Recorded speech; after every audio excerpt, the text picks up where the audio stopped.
આમ આદમી પાર્ટીના ધારાસભ્ય ચૈતર વસાવાને થયેલી સજાના મુદ્દે પ્રદેશ સંગઠન મહામંત્રી મનોજ સોરઠિયા અને પ્રદેશ સંગઠન મંત્રી નિરંજન વસાવાએ પ્રેસ કોન્ફરન્સ યોજી। તો આવો જોઈએ સંપૂર્ણ વિગત। આજે આમ આદમી પાર્ટી દ્વારા ડેડિયાપાડાની અંદર તમામ કાર્યકર્તાઓની એક સંગઠન બેઠકનું આયોજન કરવામાં આવ્યું છે। ગઈકાલે ચેતરભાઈને એક કેસમાં 9 જેટલા સાથીઓ સાથે 7 વર્ષની સજા કોર્ટે આપી છે।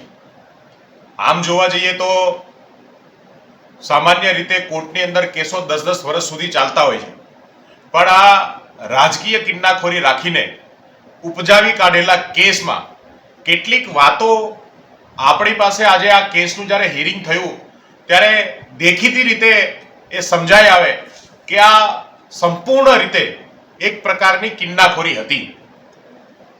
કોર્ટની અંદર મોટાભાગે જ્યારે ફાઇનલ હિયરિંગ ચાલતું હોય ત્યારે જે પણ ગવાહ હોય, જેમની ગવાહી ઉપર આખો કેસ ટકેલો હોય, એમણે પોતે ફિઝિકલી ત્યાં હાજર રહેવું જરૂરી હોય છે। એમ છતાંય વિડીયો કોન્ફરન્સથી ગવાહોની ગવાહી લેવામાં આવી। આ કેસને ઝડપીથી ચલાવવામાં આવ્યો। આ કેસની અંદર તમામ અધિકારો છીનવવાની કોશિશ થઈ। હદ તો ત્યાં થઈ કે 15 દિવસની એક બાળકીની માતા શકુંતલાબેન ચેતરભાઈના બેન છે, 15 દિવસની એમની બાળકી છે, એ બાળકી સામે પણ જોવામાં ના આવ્યું।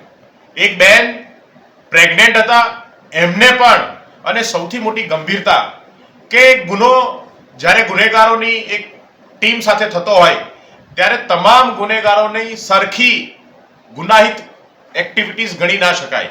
અલગ અલગ રોલ બધાનો હોય છે, પણ આ તમામ ગુનેગારોને એક સરખી સજા આપવાનું કામ જે કરવામાં આવ્યું છે એનાથી બહુ સ્પષ્ટ દેખાય છે કે આખો કેસ જે છે એ ઉપજાવી કાઢવામાં આવેલો છે। અને આખા કેસની અંદર આજે સૌથી મોટી શંકા ભારતીય જનતા પાર્ટીના કૃત્ય ઉપર ગુજરાતની જનતાને થાય છે। ગુજરાતની જનતા ચેતર વસાવાને એક નેતા તરીકે જોયો છે, એક લીડર તરીકે જોયો છે। શા માટે ચેતર વસાવા ઉપર આ કેસો થયા, શા માટે ચેતર વસાવાને વારંવાર જેલમાં નાખવાની કોશિશ થઈ? કેમ કે એ ભાજપની આ તાનાશાહી સામે, ભાજપના કુશાસન સામે, આદિવાસી વિરોધી માનસિકતાની સામે સતત લડે છે।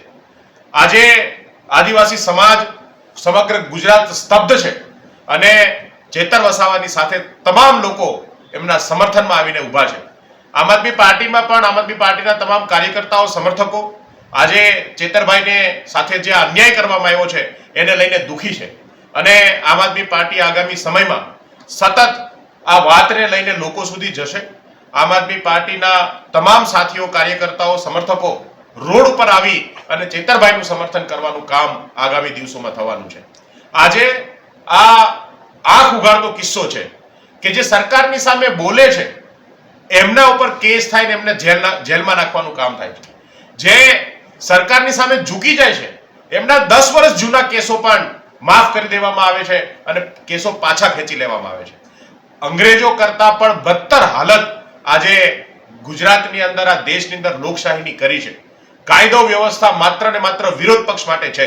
સત્તા પક્ષમાં બેઠેલા લોકો પોતાની રીતે દેશને લૂંટવાનું, ગુજરાતને લૂંટવાનું કામ કરે છે। અનેક ગુનાહિત લોકો આજે ભાજપમાં છે પણ એના ઉપર કોઈ કાર્યવાહી કરવામાં આવતી નથી। આવા સમયમાં ચેતરભાઈ ઉપર જે રીતે આ ષડયંત્ર રચવામાં આવ્યું અને એમને જેલમાં નાખવાનો કોશિશ કરવામાં આવી, એમની સામે તમામ લડાઈ, કાયદાકીય લડાઈ પણ આમ આદમી પાર્ટી લડશે। ગ્રાઉન્ડ સુધી, રોડથી લઈ અને વિધાનસભા, સંસદ સુધી આ લડાઈ જે છે એ લડવામાં આવશે અને એક ગેરંટી સાથે કે તમે એક ચેતર વસાવાને ઝુકાવવાની કોશિશ કરો છો, તમે ભૂલ કરો છો। ગુજરાતની અંદર અમે 100 ચેતર વસાવા પેદા કરવાની શક્તિ ગુજરાતના લોકોમાં છે, આમ આદમી પાર્ટીમાં છે। 100 ચેતર વસાવા આગામી સમયમાં તમારી સામે લડશે અને જીતશે અને એ ગેરંટી સાથે અમે આ લડાઈને આગળ લઈ જવા માંગીએ છીએ અને આગળ લઈ જઈશું। જી, નવજાત શિશુ પણ ગયેલા છે, એ બાબતે શું કહેશો આપ? બિલકુલ, આ કાયદાની કરુણતા જુઓ। એક માતા કે જેના 15 દિવસનું બાળક છે, એ માતાને સજા કરવામાં આવી। માતાને જ્યારે કોર્ટની સામે એના બાળક સાથે એક આજીજી કરવામાં આવી કે તમે જોજો ત્યારે જજ પોતે ખુરશીમાંથી ઊભા થઈને જતા રહ્યા। એમને એ પણ માનવતાને પણ સાજે એવું કૃત્ય નથી કર્યું।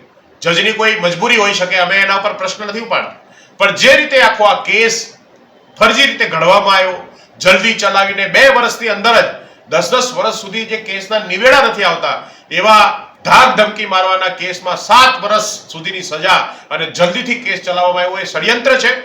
એ ચૈતર વસાવાને ઝુકાવવાની કોશિશ છે, પણ હું કહેવા માંગુ છું કે ચૈતર વસાવા ઝૂકે એમ નથી। ચૈતર વસાવા લડે છે અને ચૈતર વસાવા 100 ચૈતર વસાવા પેદા કરી અને સરકારને ઉખાડી ફેંકવા